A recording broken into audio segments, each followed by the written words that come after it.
يعني أنا أسعديه وكله مدة أسكو أركو حواي إنا ما أنت يعني كسر قبر مذو وكله إنا أسكو أركو maxaa ku dhigay meesha anibas oo caada u jeedaa yani dad badan arso rag badan ay daba socdo waxa la madow ku tahay waaye yani inaan rag iyo waxaas ku soo damceen qof oo igu jeclaanay midabkeyga yani hadaa madoobahay waa inuu igu jeclaadaa midabkeyga inoo waxyaabo oo diinta oo raali ka aheenin inoo ii diro iyo waxyaabahaas ma aaminsan yani qof sacadeen lahayd ma lahan maanta naag walba ka soo hormarta ama gabar walba ka soo horbaxdo dabcan way sacadeen sababta isku cadeysanay intaas inay hesho waa gabdhahan waxay ka doodayaan sababaha ay haweenka Soomaaliyeed u bedelaan midabka maqaarkooda iyo saameynta caafimaad oo ku reebi karto mid kasta oo kamid ah waxay muujisay sababaha horseedaya in gabdhuhu bedelaan maqaarkooda qofka madow hadii la arko xal laha maxay u madowdahay ma isnadiifisid ma inuu yani waxa laga soo qaaday qofkan uu suqweysanin ayadoo lagu takoorayo midabkiisa madow badana xaala fiiriya had meelaha qaar sida soo dhaweynto kala maqaayadaha badana ma la qaata gabar madow inta ugu badan xaala qaata gabdhaha cad gabdhaha isdhaqay waxa la raadiyaa sas darteed hadii meelaha soo kaleeto inay isku baneen magaalada goobaas dumarka ay ka shaqeeyaan laakiin waa lagu takoori karaa midabkooda caqabad way ku noqon kartaa dadka cosmetics leh يعني cosmetics كستو حوربا wuxuu gadaayo qof oo yani ku tijaabiyo soo qofku markuu imaado kale oo arko qofkan soo cadiyahay hadhow waxaan haday marsidid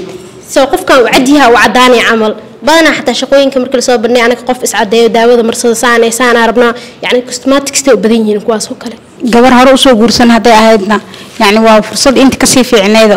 laakiin hadii hore garab u noqotana waxay leedahay waa inta soo ajaaniski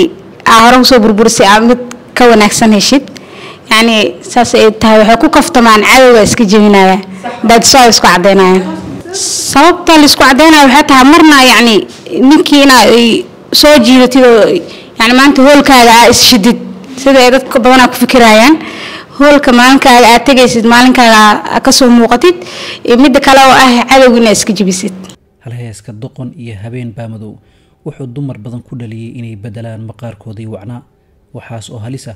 waxay ugu dhiiranayeen in shaqooyinka xasaawaha iyo xitaa goorka lagu qiimeeyo muuqaalka maqaarka sida ay tilmaameen gabdhahan horta gabdha u nahay maseer wax lahaa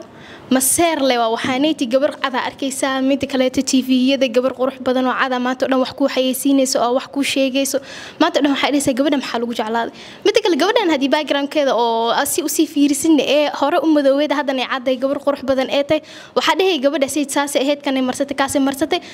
أنا مصير ماشان وأردينا وسوق جذنينا طبعا ماشي قبل أس مرتا مرينا midabka cad wax igala maqan yahay oo igu hortaagay miilaahan marka laga hadlayo dhanka shaqada iyo dhanka guurkaba qofka marka jeclaanaysid just dabacadiisa lagu jeclaada iyo qaabkiisa iyo dhaqankiisa marka loo fiiriyo qofka markuu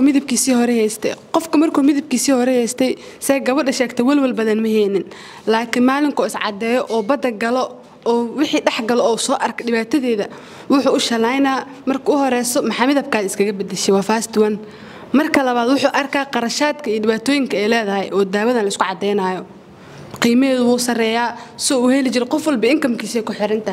marka saameynta ku yeelanaysa saxaawa qofka inuu midabkiisa u shalaynayo qofka markuu madow yahay markaas uu ka kalsooni badan yahay markuu cad yahay yani markaas cadeysid kadib mararka qaar niyadaada yani nabro iyo maanta dhan gaduud ka fikir iyo yani maqaarkana fiiqato maanta waxa ka fikiraya yani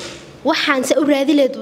waxa ku daaweyn lahayd laakiin marka madowdahay ilaaw ma saliid waji marsid hortada u socohe daawooyinka la isku cadeeyo waxa ku jira maadooyin ay ka degtay WHO qatarta caafimaad ee ay leeyihiin dartood waxaa la dafiri karin saameynta aan wanaagsanayn ee laga dhaxlo qofka markuu is cadeeyo caafimaad ahaan waxa hoos u dhacayo melaninta jirkiisa hadee melaninta dhacdo kale to qofkan dadka cadka iyo dadka madowga waxa melanin badan dadka madow qofka markuu is cadeeyo oo maqaarka Ilaahay ugu talagal oo dajiyo qoraxda horta ko iskama difaaci karo waxyaabaha ugu badan oo ka imaan kara xawaa haduu maanta damage soo gaaro qofkan dhaqsimo bogsanayo side effect badan oo kale teelada waxa kamid ah waxyaabaha la isku cadeeyo waxay u badan yihiin steroidna sidoo hadii ay iska bidisid xubno badan oo jirka kamid oo dhibaateeya marka dhibaato badan ay ku leedahay qofka bini'aadamka noloshiisa saameyn kartaa cadeynta oo sacadeynayo midabku waa astaan dhaqan iyo qurux dabiici ah oo mudan in la doorto waxaa jira dumar kale oo ka soo horjeeda dhaqankan kuwaas oo wali ku dhagan asalkoodii waxay qaarkood u oleeyaan in la aqbalo quruxda dabiiciga ah ee midabka madow